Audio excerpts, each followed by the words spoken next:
Welcome to the channel. I thought I would shoot a video that answers some frequently asked questions. As I do go to the racetrack a little bit more often, more and more people have questions.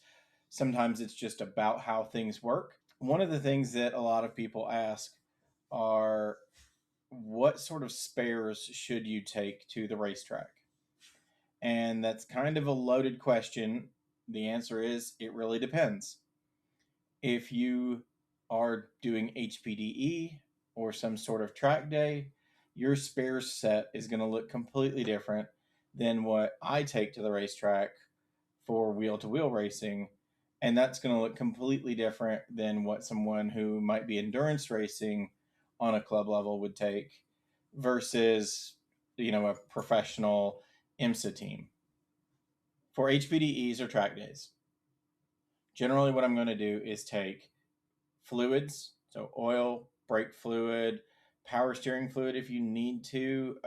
You shouldn't hopefully have a power steering leak, but definitely oil, brake fluid, possibly some transmission fluid, differential fluid. So all your main fluids.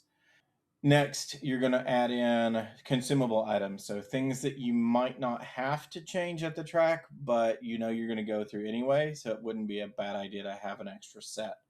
So brake pads, rotors. So I would generally have at minimum a set of front pads and rotors. Those generally going to get used up the fastest. If you want to be very well prepared, take a set of both. If you have factory calipers, so your brake calipers, if you have some factory calipers, there's going to be some guide pins. I would have an extra set of those for the front and the rear. They can fail, and you don't want that. So that way you can sort of inspect them every so often. And if you need to change them, or if one fails and you notice the brake pad's acting weird, then you can put new caliper pins in. Those should be considered consumable as well as most of the parts on a vehicle anyway. So that's going to assist with it'll be like a maintenance item, but take some extras just in case. Some other things that I generally will take for a track day would be an extra, either a few extra ignition coils. If you can swing it, if they're not super expensive for your car, take a whole set. Spark plugs, take a whole set. It's cheap insurance, and it might be one of those things you foul a plug or you burn them out, and now you can't run. Take the whole set. That's cheap insurance. If you have wheel studs, I would bring an extra set at least 4 or 5, however many your car has, enough to do one wheel. Um, Again, this is a maintenance item. They do wear out. They need to be replaced every so often. But bring an extra set of wheel studs, or if you have wheel bolts, like a Volkswagen, Audi, Porsche, take a set of wheel bolts as well, because you never know when one might get damaged, broken, they could crack. They'll just fatigue, because you do put a lot of stress through them. We have had them break before, and it's not a fun weekend trying to chisel one of those out in the first place, and then now you got to figure out a way to hold the wheel on. If you can swing it, bring some extra tires. If you are a squared setup, as in like you have the same wheel and tire size all the way around, you could probably get away with one extra at a bare minimum. Can bring a full set. That way, if something happens, you break a rim, you flat spot a tire, you pop a tire. I mean, you never know what might happen. So if you can swing it, bring a full set, but you don't have to. The first handful of track days I went out, I had the 4 tires that were on the car, and if I had a failure, I had a failure, and my weekend was over. Sometimes you'll get some places like here in the South, we have Appalachian Tire and Track Day Tire that will show up to the racetrack. So depending on what you're running, you might be able to get an extra one, or if you had just a tire, you could have it mounted. Tie rod ends.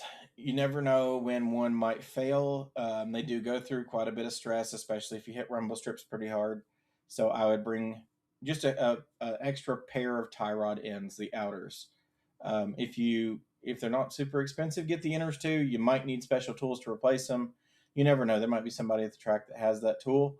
But at the very least, the outer tie rod ends. That way, if something happens, then you can replace that one and your day's not finished. If your car has a habit of fouling certain sensors, I believe with like the VQs for the 350Zs, G35s, the crank position sensor, it's like one 10 millimeter bolt, easy to replace, but it will shut the whole engine down. So bring one of those sensors if they're not ungodly expensive. And again, you don't have to have this full gamut of sensors and spare pieces. You're not an IMSA team. Just bring what you can afford, what makes sense. If you haven't had an issue out of something, maybe you don't need to worry about it. You don't need all the stuff to rebuild the entire car unless you're going to be endurance racing. If you're just going for a track day, just start off with some spare fluids and maybe brake pads. One that everybody forgets and is very important is an oxygen sensor. If it's one of those that you can easily get to on your car, the oxygen sensor, the upstream, the one that is actually controlling what the car is doing, you need a replacement. If your car has multiple, you need one of each, because you're going to be showing these a lot of abuse and they will fail. And it's one of those things that sucks just to have something like that fail. Now all of a sudden the car's running slower and you can't figure out why. Throw it back in and you're ready to rock and roll, run fast lap times. Some other consumables that I would recommend bringing for pretty much any car. Fuses. Just get you a whole assortment of fuses somewhere from like Harbor Freight, the auto parts store. Get you an assortment of fuses. Personally, I like I forget the brand, but they light up if the fuse fails. That makes it spotting a failed fuse a whole lot easier. So if I pop a fuse, I'll replace it with that one. That way, if it pops again, I know that that's the one that's failing again. And any new fuses I put in the car, if I have any that fail, I tend to put those in there as well. If you drive a front wheel drive car, there's a lot going through the front axles, and you can, especially with sticky tires, damage an axle. I have gone through 4 axles in a weekend. Luckily, the guys that I raced with, we all were running the same car, so I just owed literally everybody an axle. So if your car has the same axles left to right, obviously you can probably get away with one, like I do on the BMW, my E36, it's the same axle left and right. So if I fail one, I have a single replacement. If you wanted to be extra careful, bring you a second.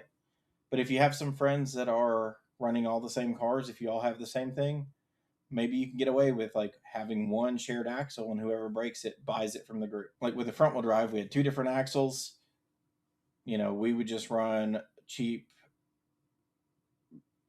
aftermarket axles because the OEM ones are, 1, extremely expensive if you can even find them, but 2, basically unobtainium.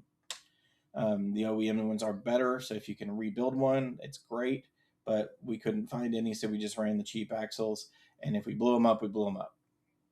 Now, we would take some time to repack the axles. We'd clean them off and repack them with Redline, I think it was CV2 or CRV2 grease. It's really red, tacky grease from Redline. We'd put that in the CV joints, and that seemed to help. But again, if you haven't had an issue breaking one, maybe don't worry about it unless you just want to be very proactive. Another thing might be wheel bearings. So depending on your car, you might want a front or a rear wheel bearing and the tools to replace it. I know this sounds like a lot. We're kind of transitioning out of HPDE prep into kind of a more heavy duty time trial wheel to wheel prep. But for HPDE, in recap, I would do fluids, brakes, miscellaneous spare parts, sensors, ignition coil, spark plugs, O2 sensors, tires if you think you might need them. That's kind of your like absolute best case scenario of a spares kit for an HPDE event. So some of the things that I bring to the racetrack in addition, as like wheel to wheel, or if you were a time trialer, If you have a spare one from like a past rebuild, bring an extra clutch. I'm not saying you need a brand new one, but just have an extra that's a spare, because in the event that something happens and that clutch gets damaged or it leaks fluid onto it or you burn it up, now you at least have another clutch you could put in at the track, assuming your car is one that you could work on it at the track. You're definitely going to want differential fluids because we're running them quite a bit harder now. You're not in HPDE. And so you're going to want diff fluid. You might even change that depending on the size of your differential. I know things like the BMW or like 350Zs, Miatas, they're small differentials, so they don't hold a lot of fluid, so they can burn up pretty quickly. And it's cheap insurance to help protect that, especially as these differentials for some of these older cars get more and more expensive.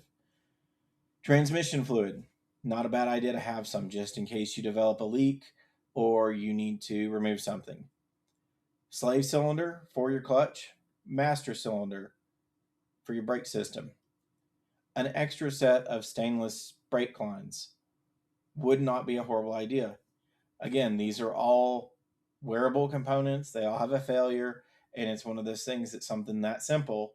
Now you've got to go hopefully track one down at a parts store, go try to find it, then you got to install it. If you just have it there, you can fix it right there, right off the bat. If you're racing, time trialing, or really even HPDE, it would not be a bad idea to bring some extra taillight bulbs, because you do have to have functioning taillights. So this way you can make sure that if one of your bulbs happens to burn out, because they are getting jostled around quite a bit, then you can just have a spare replacement bulb. Just keep them in the little blister pack. They'll be protected. And that way you know exactly what they are. Oil filters, again, not a bad idea. Bring one to the track. If you have something that you can access, the thermostat, the water pump, serpentine belts, you're going to want to bring those things as well. You know, if you have a failed water pump, then that may cause the car to overheat, run rough, especially if it fails closed. You don't want to damage the car or risk, losing a race over something that simple. Sometimes it is pretty easy to replace. You're going to want all the seals associated with that as well. Again, and this gets into how prepared do you want to be for your track weekend, and is it going to ruin your weekend if you don't get to run over something simple? I know people that will bring spare transmissions down to cylinder heads, engines. When you get up into the high level racing, if you're actually competing for money, some prestige, um, you will want to bring a spare everything. You want basically a spare car. But as far as the club level goes, it's really it's a matter of how serious do you want to take it. And at the end of the day, we're all out there to have fun and not go broke. Some of the other things that I have seen before are certain control arms that may get bent easily. If you can sometimes get them pretty cheap. So like on the Miata or on the Golf, I've got a factory set of lower control arms still in the box. That way, if something happens, I've got one. Or if somebody that I'm out there competing with, if something happens, you've got one. It's really a great feeling to be that friend who can walk up to one of your competitors and give them the part they need to get back on track. That way, you guys can compete on track where it matters, and you don't win by default because their car's broken. Nobody wants to win that way. Now, if you compete in an area where it's warm, you will want to take an extra cool shirt. I have two, just in case one of them was to spring a leak. You want to be able to throw an extra cool shirt on. If you wanted to be extra cautious, you can bring an extra bilge pump for your cool shirt system. Because if the pump was to fail, you can rewire in a new pump relatively quickly and then get your cool shirt working again. If you have the ability, I always bring some extra safety gear. I have two of the undershirts. It's a fireproof undershirt. I have two cool shirts. I have 2 pair of gloves, I have 3 pair of socks, 2 balaclavas, and if you've seen my short recently, I now have 2 Hans devices. I don't recommend that one. Just make sure to bring it. So yeah, that's about it as far as spares that I bring to the track. Just a general overall view of what you should be thinking about bringing to the track. Again, every car is going to be slightly different. You know, you're going to start to realize what you burn through and what you might need as a spare the more you progress and the more you take your specific car to the track.